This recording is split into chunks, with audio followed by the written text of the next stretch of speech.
जब मेरी छोटी बेटी के जन्मदिन पर उसे भीड़ में घेरकर धर्म का पाठ पढ़ाया गया, तब मुझे समझ आ गया था अब चुप रहना पाप होगा। वो सोचते थे मैं अकेली हूं, लेकिन उन्होंने मेरी मां की ताकत को कम आंका और फिर मैंने उन्हें उनके ही चर्च में सच्चाई की सजा दी। इंडिया वालों, जरूर सुनो एक मां की ताकत के बारे में। मेरे पति की मौत को 1 साल हो चुका है। एक सड़क हादसा, एक ट्रक, एक पल और सब खत्म। लेकिन खत्म कुछ नहीं हुआ। मेरे लिए तो सब कुछ शुरू हुआ था वहीं से। मैंने उसे माफ कर दिया था कई बार, हर उस रात के लिए जब वो घर देर से आया करता था, हर उस झूठ के लिए जो उसकी आंखों में था। लेकिन मेरी बेटियां, उन्होंने वो सच्चाई देख ली थी जो मैंने नजरअंदाज की, उनके पापा का धोखा, वो औरत और फिर 2 जुड़वां बेटे। और सबसे ज्यादा दर्दनाक बात, वो दोनों अनाथ बच्चे मेरे नहीं थे, फिर भी समाज ने बोझ मेरे कंधों पर डाला। उस दिन मेरी छोटी बेटी का जन्मदिन था। मैंने उसे प्यार से कहा, जा बेटा, जो मन करे ले आ, आज तेरा दिन है। उसने चॉकलेट खरीदी, मिठाइयां और छोटे छोटे हैंडमेड ब्रेसलेट्स। लेकिन 1 घंटा बीत गया। उसका फोन आया कांपती आवाज में, माँ, कुछ औरतों ने मुझे घेर लिया है, बोल रही हैं कि मैं गंदी हूँ, पापा के मम्मी पापा से नहीं मिलती इसलिए। मैं और मेरी बड़ी बेटी भागते हुए पहुंचे। 6 औरतें थीं, बड़ी उम्र की, कुछ मुझे पहचानती थीं। ये बच्चियां तो शैतान हैं, अपने मासूम भाइयों को अपनाने से इनकार करती हैं। क्या यही तुम्हारी परवरिश है? एक महिला ने मुझसे कहा। मैंने अपनी बेटी को पीछे किया, उसे कार में भेजा, फिर उन औरतों को देखा और मेरी आवाज निकल पड़ी, मेरी बेटियां किसी के गिल्ट का बोझ नहीं उठाएंगी। औरत होने का मतलब ये नहीं कि हर दर्द सहें। ईश्वर ने जुबान दी है, औरतें उसकी भी हकदार हैं। शोर इतना बढ़ा कि हमें वहां से हटा दिया गया। रात को मैं सो नहीं सकी। मैंने चर्च के एक पुराने जानकार को फोन किया। उसने मुझे बताया कि मेरी एक्स सास ने फेसबुक ग्रुप पर एक झूठी कहानी पोस्ट की है। हमारे बहू और पोतियां हमें घर से निकाल रही हैं, हमें भूखा बेघर छोड़ दिया है। हम तो बस उन अनाथ बच्चों को साथ रखना चाहते हैं, लेकिन वो हमें शैतान कहते हैं। लेकिन असली झूठ, उन्होंने लिखा वो औरत जिसके बच्चे थे सरोगेट थी, और मैंने बच्चों को इसलिए अपनाने से मना कर दिया क्योंकि वो लड़के थे। मेरे खून ने खौलना शुरू कर दिया। अगले दिन मैं प्रिंट शॉप गई। फोटोज मेरे एक्स और उसकी प्रेमिका मेरे ही लिविंग रूम में। टेक्स्ट मैसेज, तू मेरी जिंदगी की सबसे सही चीज है, लेकिन भेजा गया था किसी और को। मेरे एक्स सास ससुर के मैसेज, वो औरत तुम्हारे काबिल नहीं है, बच्चे हमारे होंगे। और सबसे जहरीले शब्द, मेरी बेटियों को बास्टर्ड्स कहा गया और कहा गया कि उनकी वजह से उनके पिता की मौत हुई। मैंने सब कुछ एक एक करके प्रूफ के साथ बाइंड किया। मैंने उन्हें चर्च की प्रार्थना पुस्तिकाओं के बीच रख दिया। रविवार की सुबह चर्च में जब लोगों ने वो पुस्तिकाएं खोली, पहले ही पेज पर चुंबन करती तस्वीरें और सच के दस्तावेज। फेसबुक ग्रुप पर आग लग गई। ये तो पाप का जीवन था। हम तो इन्हें दयालु समझते थे। मेरी सास को किसी ने मैसेज किया, आपके पोतियों को जो आपने कहा, वो शब्द हमें भी कांपने पर मजबूर कर गए। मेरी सास ने फेसबुक पर पोस्ट किया, कोई अब बुजुर्गों की इज्जत नहीं करता। मेरे बेटे को मरना नहीं चाहिए था, वो हमारी देखभाल करता। लेकिन किस पैसे से? मैं ही तो घर चलाती थी। चर्च ने उन्हें अनौपचारिक रूप से निकाल दिया। मेरी बेटियां, उन्हें पहली बार लगा कि दुनिया कभी कभी न्याय करती है। एक सुबह दरवाजे पर दस्तक हुई। बाहर एक पोस्टमैन खड़ा था, हाथ में कोर्ट समन। मेरे सास ससुर ने मेरी बेटियों की कस्टडी के लिए याचिका दायर की थी। मैंने फाइल खोली, हर पेज पर झूठ। मां मानसिक रूप से अस्थिर है, बेटियां धार्मिक गाइडेंस से दूर हैं, पैतृक घर में उनका भविष्य सुरक्षित नहीं। मेरी 15 साल की छोटी बेटी मेरे पीछे खड़ी थी। उसने पूछा, क्या अब हमें उनसे मिलने जाना पड़ेगा मम्मा? उसके चेहरे पर डर था। मैंने उसका हाथ थामा। बिल्कुल नहीं, अब उन्हें कोर्ट में मेरी आंखों में आंख डालकर जवाब देना होगा। हफ्ते में 2 बार मेरी बेटियां एक बाल मनोवैज्ञानिक से मिलती थीं। उस दिन मेरी बड़ी बेटी ने पहली बार खुलकर बोला, डैड जब चिल्लाते थे और फिर उस औरत को छुप छुप के फोन करते थे, मैं सुनती थी।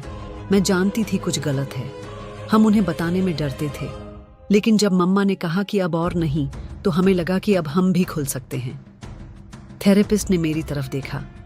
आपने जो किया वो आसान नहीं था, लेकिन आपने 2 जिंदगियां बर्बाद होने से बचा ली।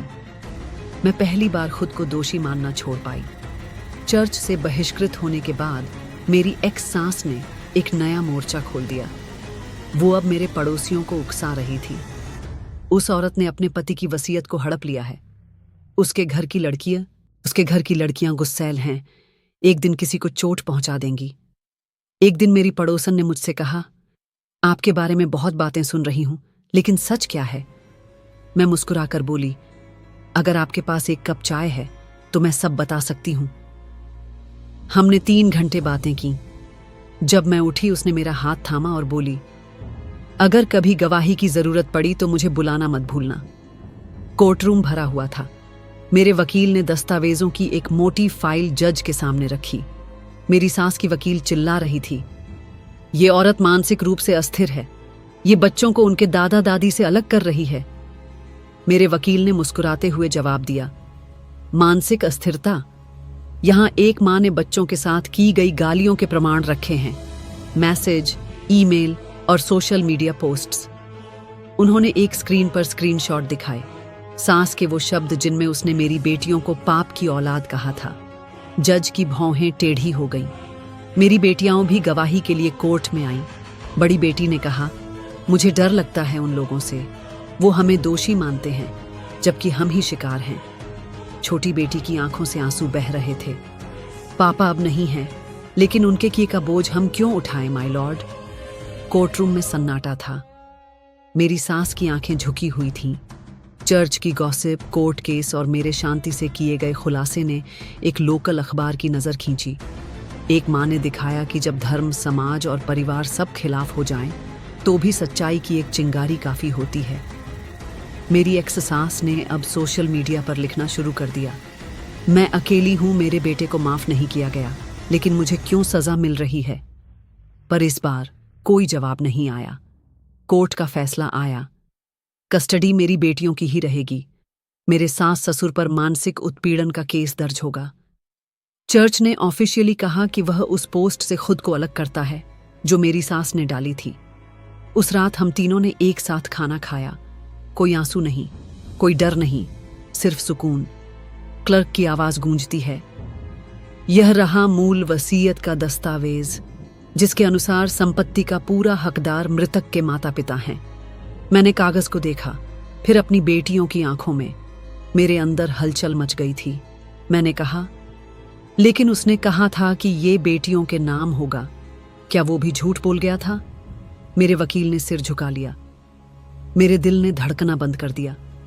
क्या मेरा पति आखिरी वक्त में भी मुझे धोखा देकर गया?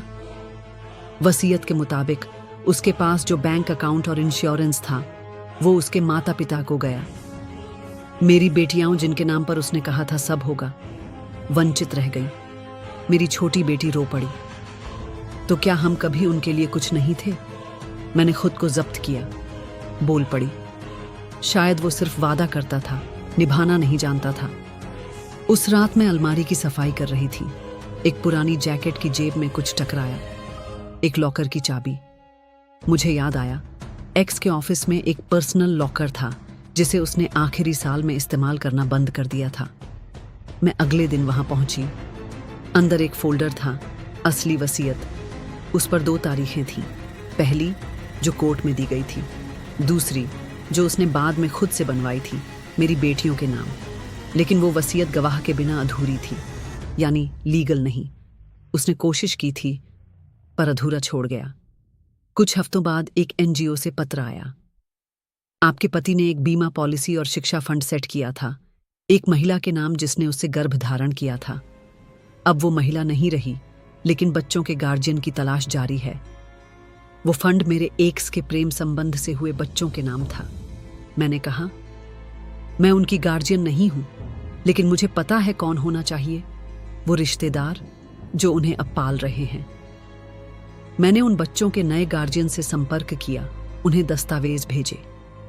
ये पैसे उनके हैं, मैं सिर्फ ये चाहती हूं कि उन्हें वो जिंदगी मिले जो मेरे बच्चों से छीनी गई थी। एक बड़े पत्रकार ने मेरी कहानी को कवर किया।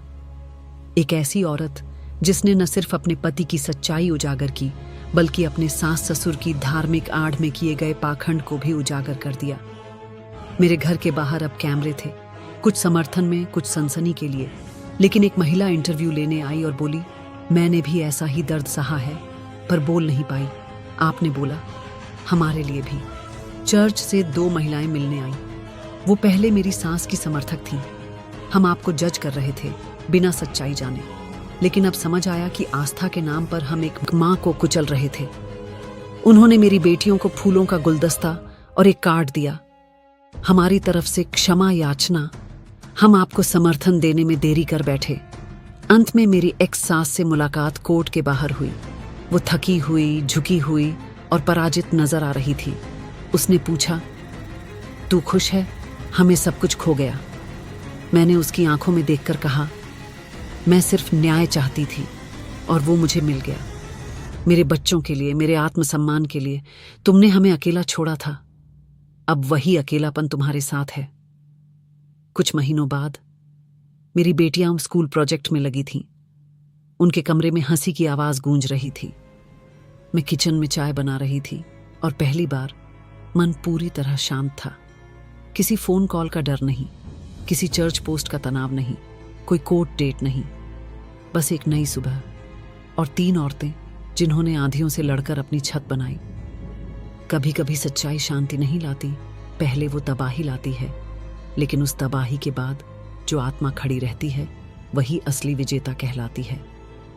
इस कहानी से आपको क्या सीख मिली? मुझे कमेंट जरूर करें और ऐसी दिलचस्पी और बदले वाली कहानी के लिए सब्सक्राइब करें।